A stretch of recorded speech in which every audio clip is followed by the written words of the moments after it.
Good morning everyone, welcome back to my channel with a new video. तो अभी सबसे पहले आजकल मैं मॉक टेस्ट ही लगा रही हूँ, जैसा मैंने पिछले वीडियो में कहा था। तो सबसे पहले लाइब्रेरी पहुँच के मैंने एक मॉक टेस्ट दिया था। कल तो मैंने सेक्शनल मॉक टेस्ट दिया था रीजनिंग का, लेकिन आज मैंने फुल लेंथ मॉक टेस्ट दिया है और आरआरबी का, क्योंकि गाइडली का जो है ना मॉक्स का लेवल मुझे बहुत ईजी लग रहा था।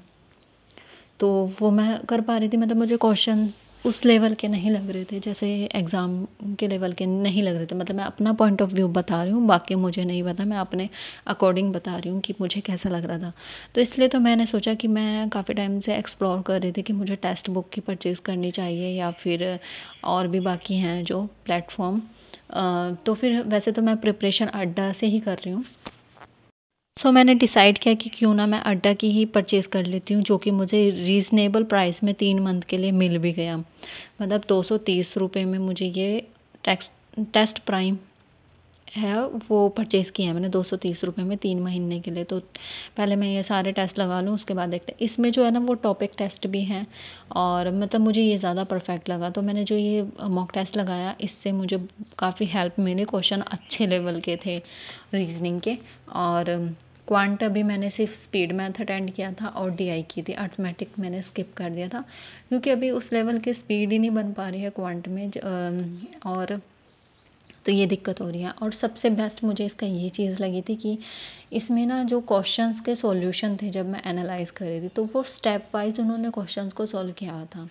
गाइडली में मैंने कई मॉक टेस्ट में देखा, मुझे जो जैसे मैं किसी क्वेश्चन का मुझे नहीं समझ आता कि उसका क्या सॉल्यूशन होगा, कैसे सॉल्व किया, लेकिन उसमें ना स्टेप वाइज सॉल्यूशन होते ही नहीं थे। उसमें सीधा आंसर होता था और या फिर उसमें सॉल्व करके नहीं बताया हुआ था। तो काफ़ी बार मेरे साथ ऐसा हुआ है। मैं आगे किसी व्लॉग में शेयर भी करूँगी वो मॉक टेस्ट देख के कि किस किस मॉक टेस्ट में ऐसा था।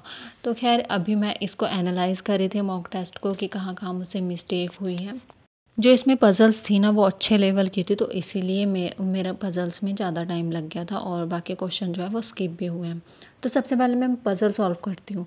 वैसे ऐसा नहीं करना चाहिए, लेकिन मैं पता नहीं क्यों सारी पहले सोचती हूँ कि सारी पज़ल सॉल्व कर लो, उसके बाद में फिर मैं आराम से सॉल्व करूँगी जो मिसलेनियस का पार्ट है, ब्लड रिलेशन और जो डायरेक्शन बेस्ड क्वेश्चन होते हैं, अदर क्वेश्चन होते हैं।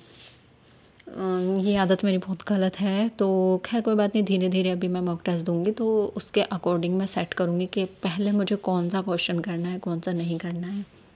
अभी मैं सिर्फ ये मॉक टेस्ट एनालाइज कर रही थी और जहाँ जहाँ पे भी मुझे प्रॉब्लम थी, खैर इसमें सॉल्यूशंस अच्छे दिए हुए थे, स्टेप वाइज सॉल्व किया था, तो मुझे बिल्कुल भी दिक्कत नहीं आ रही थी। गाइडली में मेरा टाइम वेस्ट हो जाता था ये देखने में कि क्वेश्चन कैसे सॉल्व किया है। इसमें तो सिंपल दिया है, स्टेप्स दिए हैं, बस उसमें से चेक किया और हाँ भाई मतलब ऐसे किया है पूरा। उसके बाद फिर मैंने एक मॉक टेस्ट दिया था अड्डा का, और इसमें मुझे सबसे बेस्ट चीज़ ये लगी थी कि इसमें टॉपिक टेस्ट भी हैं, करंट अफेयर्स के मंथली टॉपिक टेस्ट हैं और अदर जो चैप्टर्स हैं उनके भी मॉक टेस्ट हैं। अभी मॉक टेस्ट देने के बाद फिर मैं अपना स्पीड मैथ की प्रैक्टिस कर रही थी, जो मतलब वायरल मैथ की क्लास लगा रही थी और जो मैंने ट्रिक्स नोट की हैं उनको रिवाइज़ कर रही थी। और अभी जैसा कि जून मंथ ख़त्म होने वाला है, तो मतलब जून मंथ में, पूरे जून मंथ में मैं सोच रही हूँ कि बस अपनी स्पीड पे ही काम करूँ, क्योंकि स्पीड मतलब मैंने स्टार्टिंग से वायरल मैथ की क्लासेस नहीं लगाई है ना, तो इसलिए मुझे थोड़ा सा दिक्कत हो रहा है। और बाकी अगर स्टार्टिंग से वायरल मैथ किया होता ना तो आज शायद इतनी प्रॉब्लम ना होती स्पीड के लिए। खैर कोई बात नहीं, अभी क्या कर सकते हैं। और अभी तो टेंशन हो रही है कि आरआरबी के जो एग्ज़ाम, अभी तक नोटिफिकेशन भी नहीं आई है आरआरबी की, तो मैं तो सोच रही हूँ कि बस डिले हो जाए एग्ज़ाम, ताकि मुझे थोड़ा और टाइम मिल जाए अपनी स्पीड को इम्प्रूव करने का। और इंग्लिश भी बस मैं जुलाई से स्टार्ट कर दूँगी, अब बहुत ज़्यादा डिले हो चुका है।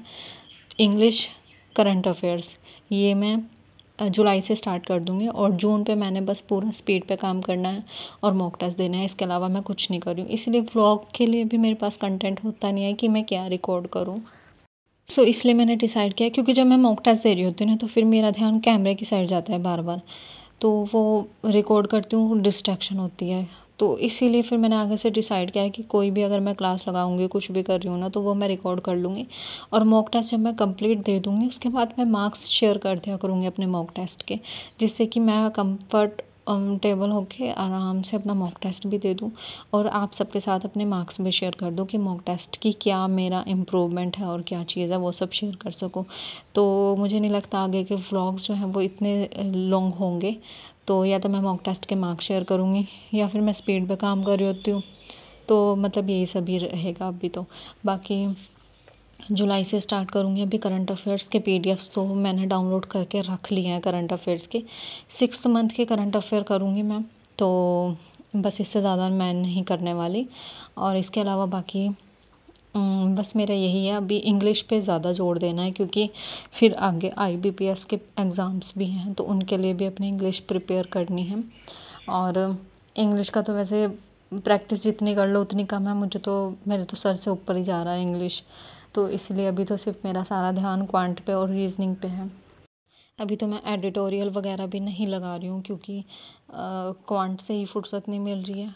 पहले मतलब मेरा ये हो जाए ना कि आरआरबी का जो मैं एग्ज़ाम दे रही हूँ, देना है जो भी, उसकी पूरी तरह से तैयारी हो जाए, उसके बाद जाके आगे मेंस के लिए जाऊँ क्योंकि प्रीलिम्स ही नहीं क्लियर होगा तो आगे मेंस का क्या ही करना है। अभी प्रॉपर जो मतलब वैसे तो मैं पिछले साल से तैयारी कर रही हूँ लेकिन मैंने कुछ ढंग से पढ़ा नहीं था, मतलब बिल्कुल भी सीरियसली नहीं पढ़ा था। टाइम पास वाली चीज़ चल रही थी। पिछला साल मैंने एग्ज़ाम दिए तो वो चीज़ थी। लेकिन इस साल अप्रैल से मैंने स्टार्ट किया है पूरा सीरियस होकर पढ़ाई करना। तो अभी मैं कह सकती हूँ कि हाँ, मैं प्रॉपर एग्ज़ाम्स की तैयारी कर रही हूँ।